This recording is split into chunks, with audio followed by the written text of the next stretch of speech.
Day 12 4:30 എഴുന്നേറ്റ് വെള്ളം കുടിച്ച് വേഗം പോയി ഫ്രഷ് ആയി ഡ്രസ്സൊക്കെ ചേഞ്ച് ചെയ്ത് അങ്ങനെ വേഗം തന്നെ ജിമ്മിലെത്തി.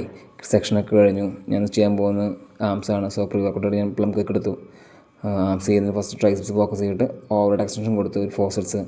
ദെൻ സെക്കൻഡ് ഞാൻ ചെയ്ത് ട്രൈസെപ്സിന് ബാബിൾ എക്സ്റ്റൻഷൻ ആയിരുന്നു, പ്രൊണാഷൻ ഗ്രിപ്പ്, അതൊരു 4 സെറ്റ്സ് ഫിനിഷ് ചെയ്തു. ദെൻ തേർഡ് വൺ ഞാൻ കൊടുത്ത് ഫ്ലാറ്റ് ബെഞ്ചിൽ സ്കൾപ്ചേഴ്സ് ആയിരുന്നു ഡംബെല്ലിൽ, അതൊരു 3 സെറ്റ്സ് ഫോക്കസ് ചെയ്തു, ലാസ്റ്റ് 10 റെപ്പിറ്റേഷൻ പോകുന്ന രീതിയിൽ. ദെൻ ഫോർത്ത് വൺ ഞാൻ കൊടുത്ത് സുപ്പിനേഷൻ ഗ്രിപ്പിൽ എക്സ്റ്റൻഷൻ ആയിരുന്നു, ലോങ് ഹെഡ് ഫോക്കസ് ചെയ്യുന്നത്, അതൊരു 3 സെറ്റ്സ് ഫിനിഷ് ചെയ്തു. ദെൻ ബൈസെപ്സ് ഞാൻ ഫസ്റ്റ് ചെയ്തത് സെറ്റ് ബാർബിക്കുകളായിരുന്നു, അതൊരു 4 സെറ്റ്സ് ഫിനിഷ് ചെയ്തു, ലാസ്റ്റ് ഒരു 5 to 6 റെപ്പിറ്റേഷൻ പോകുന്ന രീതിക്ക്. ദെൻ സെക്കൻഡ് ഞാൻ ചെയ്തത് പ്രീസർക്കളായിരുന്നു, അതൊരു 4 സെറ്റ്സ് ഫിനിഷ് ചെയ്തു, ലാസ്റ്റ് ഒരു 5 to 6 റെപ്പിറ്റേഷൻ പോകുന്ന രീതിക്ക്. ഏറ്റവും ലാസ്റ്റ് നന്നായി ലോഡായിരുന്നു ബൈസെപ്സ്. ദെൻ ഏറ്റവും ലാസ്റ്റ് ചെയ്ത് ഞാൻ ഹാമർ കളായിരുന്നു സ്റ്റാൻഡിങ്ങിൽ തന്നെ, അതൊരു 3 സെറ്റ്സ് ഫോക്കസ് ചെയ്ത് അങ്ങനെ വർക്കൗട്ട് നിർത്തി.